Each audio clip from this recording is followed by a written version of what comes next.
Classified at critical risk for COVID-19, the country's total infections breached 3 million. The Commission on Elections is investigating a supposed data breach in its servers, while aspirants express alarm over the hacking claim. A top seed from streaming platform Netflix and an award-winning show from Apple TV Plus will run for more seasons.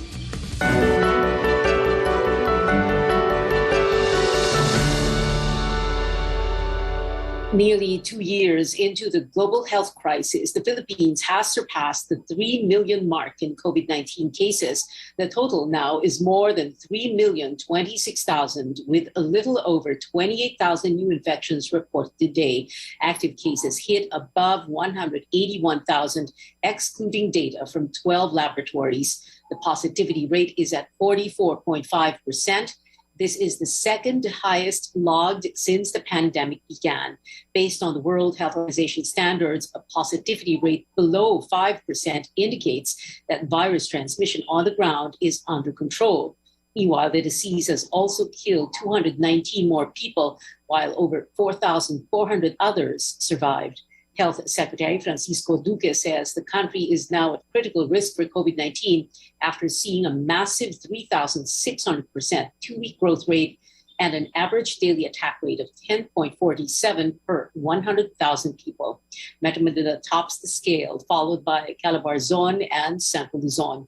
But Duque says despite the rapid rise in infection, critical and severe cases are fewer compared to the Delta variant surge in September. The health department's strategy now shifting as COVID-19 infections substantially rise by the day, with the rate of transmission and the Omicron variant now dominating. The agency says contact tracing and testing just to find the infected are no longer a priority. Instead, the primary function of COVID-19 tests now is to help determine the proper clinical management of high-risk patients. Contact tracing is not that much prioritized anymore because we know that in each household, the possibility or the likelihood that there is one positive individual is very high. So the contact tracing is not that valued or not that prioritized anymore in this kind of situations. Dahil sa napakataas na transmission ng sakit sa ating mga komunidad, yun pong testing, meron po tayong shift into our policies, kung saan tinitignan po natin na mas importante na po siya ngayon for managing clinically our patients, especially the most vulnerable. Ang priority natin ngayon, matest po natin lahat ng vulnerable para mabigyan ng karampatang lunas. Health spokesperson Rosario Vergere says there should be a focus on community management and isolation to prevent further spread of the virus. Health experts also advise people to isolate immediately as soon as they see the first signs of COVID-19 infection instead of waiting for a COVID-19 test result. Health workers worry about contributing to the surge in COVID-19 cases as they are now forced to report for work while sick. AC Nichols reports the government defends cutting the isolation period, saying it will not put the health workers and their patients at greater risk. They're supposed to help treat patients. But at the rate COVID-19 is spreading, a number of medical frontliners fear they themselves may be carriers of the virus. It is becoming a cause of concern as hospitals carry out a health department order cutting short the isolation period for fully vaccinated COVID-19 positive healthcare workers. Meron na po kami mga doktor, mga nurses at attendant na pumapasok kahit wala pang resulta yung kanilang swab. Minsan, katulad po, yung isang doktor namin, nag-duty siya kahit tumatahol-tahol pa rin siya. 2 days pa lang siya naka-out sa hospital, na-confine siya for 6 days. After, pahinga na isang araw, nag-duty na siya. Ngayon, ka-endorse namin siya. Tumatahol pa rin siya pero nag-duty siya. Government data shows almost 800 healthcare workers are active COVID-19 cases as of January 9. Most, or over 75%, are mild. Philippine General Hospital employees have officially written a letter to management seeking a reconsideration of the policy. Kung pumasok ka nun, high exposed ka, hindi ka tinest, pumasok ka lang, wala ka nararamdaman. Pero yung pala, nagde-develop na pala yung virus sa katawan mo. So napakadelikado po nito para sa mga health workers at sa mga pasyente. Jose Reyes Medical Center employee Christy Dongines finds the policy unfair and unsafe. not only are frontliners forced to work while sick, they are also dealing with a shortage in protective gear.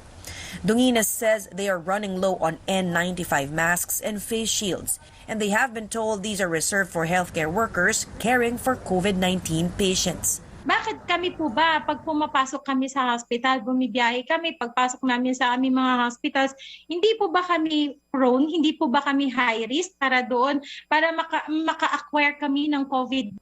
Health officials, meanwhile, defend the move, saying that the government will not put health workers or patients at greater risk. Ang reason naman na naging 5 days yan for the, especially for the asymptomatics, is because we believe that on the 5th day, if you're vaccinated, the viral load is very low. You can no longer transmit the virus to, or you are not contagious. Meron na pong mga ilang bansa na nagpatupad ng ganito rin pong protocol because of contingencies, because of the high transmissibility of the Omicron variant. And we wouldn't want our health systems to be overwhelmed also, and nobody's going to take care of our patients. So ginawa po ito base sa siyensya at ebidensya. Wala pong balak ang ating gobyerno na mapunta sa at risk ang ating mga pasyente at ang ating mga healthcare workers. Ito po ay ginagawa base sa risk assessment ng ating mga ospital kung kakayanin. The DOH is also studying the possibility of cutting short the quarantine period for those without symptoms and the fully vaccinated among the general public. AC Nichols, CNN Philippines. A DOH Technical Advisory Group member, Dr. Anna Ong Lim, says the decision to allow shortened quarantine for asymptomatic and fully vaccinated health workers is prompted by the, quote, extreme need for essential workers, unquote. Many hospitals and laboratories have already been short-staffed as more and more health workers get infected. Another member, Dr. Edsel Salvania, clarifying that implementing this is still up to the hospital's infection control unit. He says other hospitals may assign infected health workers to COVID wards as this is less risky. President Duterte wants to increase the government's RT-PCR testing capacity, asking the health department to buy more machines for this. Here's the president in his own words. We also need to increase the RT-CPR testing capacity in NCR plus areas so as to handle the influx of tests and to ensure that laboratories are operational 7 days a week. Ang universal complaint talaga is kulang ang facilities ng itong RT-PCR. We need to buy more, you think, sir? Yes, our expansion is ongoing because we would want that every province will have an RT-PCR, but also the private sector is building more RT-PCR laboratories. So in all, we have 312 laboratories from 1 to 312. Sige, magbili ka para makatulong tayo sa marami. Finally, the National Vaccination Operation Center is directed to increase vaccination rates outside NCR as soon as possible. For now, the health department is asking testing laboratories to put a cap on the number of swabs accepted daily as more health workers in hospitals and testing facilities get infected.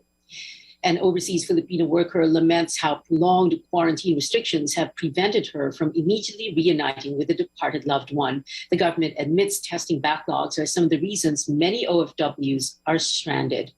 Krista Nadalo has that story. Here's one grieving mother's last-ditch effort to see her daughter for the last time. Ella Alagos, an overseas Filipino worker from Lebanon, exhausts all means to attend the wake of her 7-year-old princess. Ella tells CNN Philippines that she was able to talk and see Princess through a video call before the kid died on a hospital bed. Gusto ko po sana makasama yung anak ko. Siyempre kasi masakit para sa akin bilang ina. Kaya sinikap ko kahit mahirap, umuwi ako. Pero yun nga, pagdating ko dito, napakahirap naman.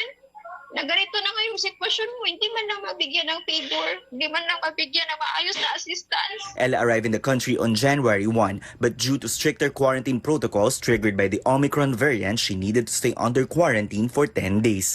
But she faces more challenges because after finishing her quarantine, her flight going to the province was cancelled due to the COVID-19 restrictions. Mahigit 4 years na hindi ako nakauwi dito sa may Pilipinas. Pagbalik ko, ganyan na yung sitwasyon ng anak ko, pero hindi man lang mabigyan ng favor na sa ganitong sitwasyon, walang exemption sa mga ganitong sitwasyon. Everyday opportunity is lost for Ella to see her daughter and say her last goodbye. Man lang sa ganitong pagkakataon, sa huling pagkakataon na makasama ko po siya, kahit sa maiksing panahon. Ngayon, kaya pinilit kong umuwi. The Overseas Workers Welfare Administration or OWA admits that many OFWs are now stranded in quarantine facilities due to testing backlogs and cancellations of flights. In the critical level, when we hit around 10 to 11,000, kakayanin pa naman din yun. Kaya lang, ito na talaga yung levels na talagang we will feel the pinch, no, in terms of yung quarantine facilities natin available. This is also not the first time the agency receives appeal for shortened quarantine from returning OFWs with emergencies and personal concerns. We, of course, commiserate and empathize, no, with OFWs who have lost a loved one or have a loved one in hospital. However, we have to also understand the overall situation. And we receive about 100 or 150 requests every day. But not all are granted. Only a small percentage are granted by the Bureau of Quarantine, not by OWA. Teresa Nodalo, CNN Philippines. The government limits the purchase of over-the-counter medicine for fever and flu because of high demand and to prevent hoarding amid the surge in COVID-19 cases. In a joint memorandum issued by the Trade and Health Departments, a person may only buy a maximum of 20 paracetamol tablets and 60 for each household. For liquid paracetamol, an individual can only get up to 5 bottles and 10 for one household. We're showing on your screens other drugs included in the purchase cap. This comes in the wake of temporary stockouts as Metro Manila remains the country's COVID-19 epicenter. The policy will help prevent artificial shortage and price escalation, as well as ensure the availability of the products until supplies become stable. Retailers are directed to advise consumers about the purchase caps by posting notices within their outlets. Up ahead on Newsnight, MRT3 passengers can now get free COVID antigen tests. We show you how. And 6 inmates of the Caloocan City Jail are dead following a riot. Details when we return.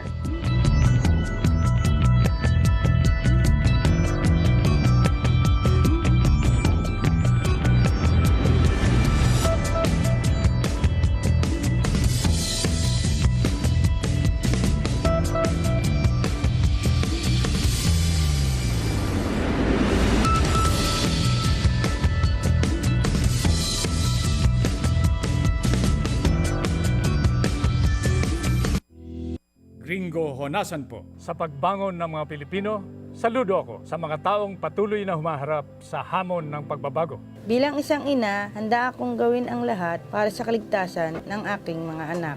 Pandemya man, tuloy pa rin ang serbisyo para malinis ang kapaligiran. Serbisyong publiko para sa kaligtasan ng lahat. Sa panahon ng krisis, ikaw, ako, magtulungan tayo. Gringo Honasan po. Saludo ako sa Pilipino. Exercise and MX3 capsule, I am ready to serve. Kasi para sa Panginoon, hindi lang ako 4th runner-up. First place ako sa puso niya. Mahalagang paalala, ang MX3 capsule ay hindi gamot at hindi dapat gamitin panggamot sa anumang uri ng sakit.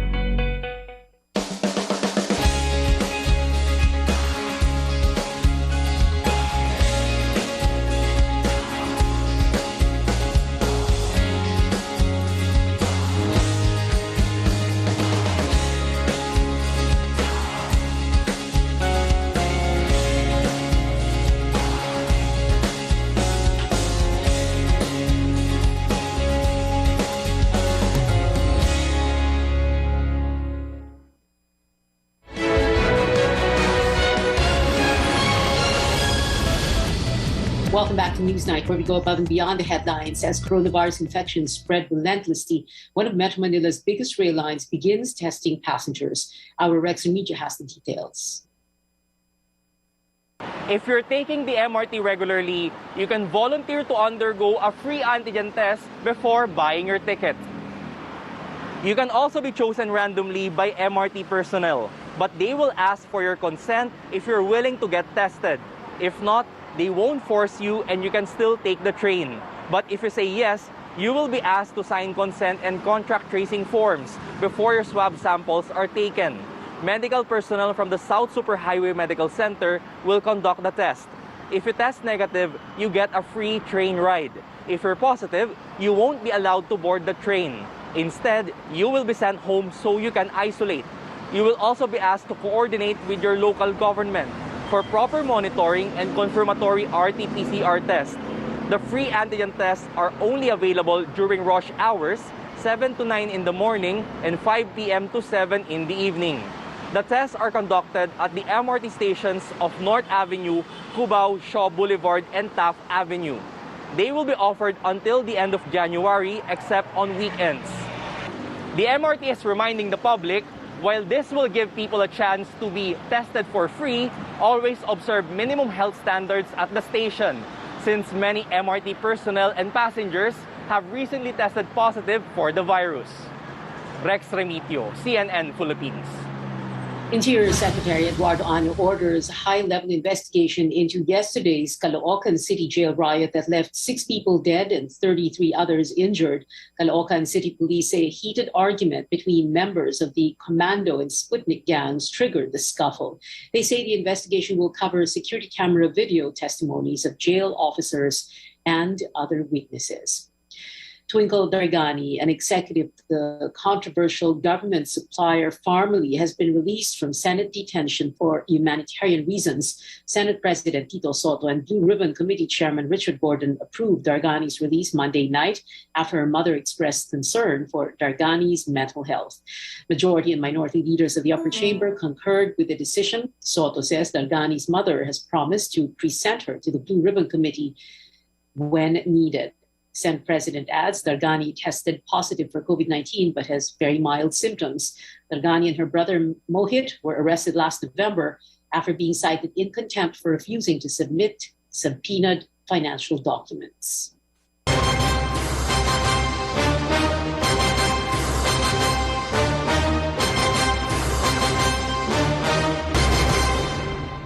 The Commission on Elections is investigating allegations of hacking which may have compromised voter data and other information related to the 2022 polls. This after an article by the Manila Bulletin claimed an unidentified group of hackers was able to breach the servers of the COMELEC, downloading more than 60 gigabytes of data. COMELEC spokesperson James Jimenez questions the claim, saying the data still does not exist in the full body systems because the configuration files have not yet been completed. He invited the authors to provide further proof on the allegations. Jimenez did not confirm whether Manila Bulletin reached out to him regarding the incident, as stated in the online report. Some presidential aspirants express alarm over the alleged hacking of COMELEC servers. Senator Ping Lacson says the upper chamber's in-house cybersecurity team is already probing the matter. Senator Manny Pacquiao says Congress should exercise its oversight powers in the automated election law. The camp of former Senator Bongbong Marcos calls on the COMELEC Steering Committee and Joint Congressional Oversight Committee to convene and initiate a probe into the alleged hacking.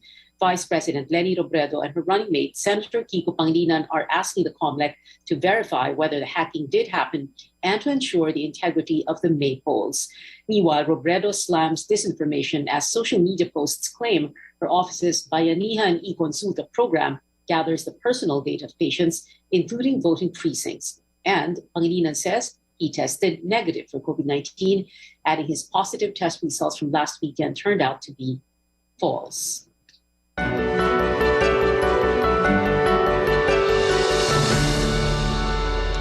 The The Food and Drug Administration has granted a compassionate special permit for the COVID-19 treatment drug Paxlovid.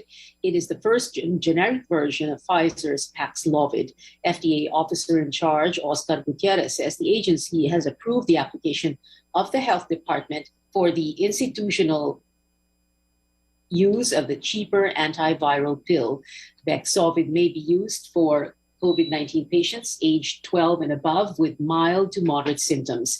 It can reduce risks of hospitalization and deaths by 88 to 89% within 3 to 5 days from the onset of symptoms. Gutierrez says the treatment pill will be distributed through the DOH and government hospitals.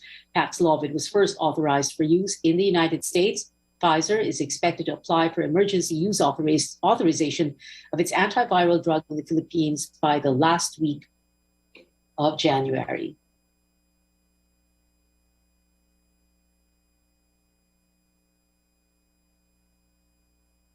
While the Board of Investments has approved the application for registration of Lloyd Laboratories as domestic producer of molnupiravir, an oral therapy for COVID-19 patients. Lloyd Laboratories recently expanded its production facility in Malolos, Bulacan.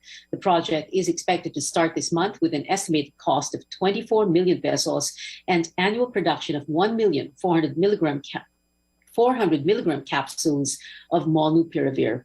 Lloyd Laboratories also applied for a certificate of product registration with the FDA to make the drug more widely available. The suggested retail price of the locally made molnupiravir is 65 pesos per pill, much lower than its imported counterpart, which sells around 100 to 150 pesos per pill. A Pfizer vaccine targeting the highly infectious Omicron variant will be ready by March. Pfizer CEO Albert Bourla says they are developing a shot that aims to give better protection against Omicron, as well as severe disease and hospitalization. Bourla is still unsure if the new vaccine will be needed, but says manufacturing has begun just in case. Other companies also developing Omicron-specific vaccines. The new variant also sweeping the United States. Millions of workers like teachers and hospital staff are stuck at home, isolating or quarantining because of Omicron. CNN's Nick Watts tells us this is fueling major disruptions to everyday life and the economy. In Los Angeles, more than 60,000 school staff and students have tested positive in the run-up to reopening. In New York, trash lies uncollected, 3 subway lines are closed, so many city staff are out sick. Across Colorado, so many EMTs are out, they're now turning away some non-urgent callers. Upwards of 5 million Americans will be stuck at home over the coming days, says one economist, all down to the Omicron tsunami. Nearly a quarter of American hospitals are now reporting a critical staff shortage, with nearly 140,000 patients in those hospitals fighting COVID-19. Much of our hospital workforce is getting knocked out at home with symptomatic COVID. Some overwhelmed testing labs now forced to prioritize results just for the symptomatic. Diagnostic testing is in shambles. And so when you add up all of that together, we've got a very serious situation facing our nation this month. This country is now averaging a stunning 700,000 plus new COVID-19 infections every day, an all-time high and still rising. Thousands of schools didn't open last week after winter break due to COVID. There was a staff shortage that led to the closure. Others closed to slow the spread. Elsewhere, strikes because teachers want more safety measures. I agree that the best learning happens in schools, but I don't feel safe at work right now. One North Carolina district now telling some high schoolers to ride city buses because they're out of drivers for the yellow ones. Meantime, city bus services slashed in the likes of Washington, D.C. and Portland, Oregon. Cruises also being cancelled, and more than 25,000 flights cancelled since Christmas due to weather and Omicron. How long might all this last? Well, Alaska Airlines has cut 10% of its flights through the end of January. It'll soon become easier to test for COVID-19 in the U.S. Beginning Saturday, private health insurers will be required to cover at-home tests, even without a doctor's order. or prescription. Up next on Newsnight, it looks like fans of Emily in Paris can look forward to more of the show's romance and adventure with new seasons confirmed. Details after the break.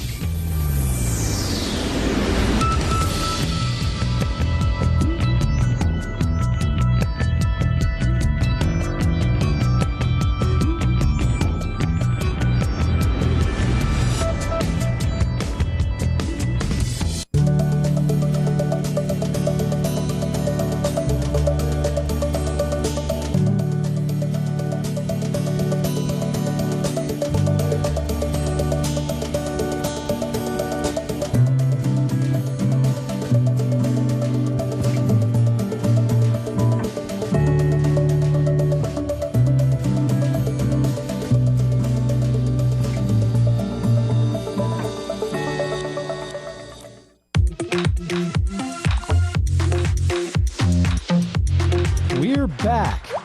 Hell yeah! I take it very, very seriously. This week on Hollywood Express.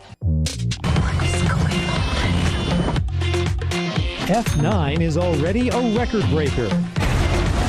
It's very humbling to watch them and be able to take advice from them. A magical reunion is in the works. Many of us have used the holidays as an excuse to indulge and feast on our favorite meals. But if you're looking to lose that holiday weight, there's no better time than to start now. Kapag sumusobra po ang inyong carbohydrates, that can turn into fat. We need fat as a source of energy as well, especially during times that we're fasting or doing prolonged exercise. On Med Talk Health Talk, we'll talk about how your body uses fat for fuel and how to better utilize it as energy.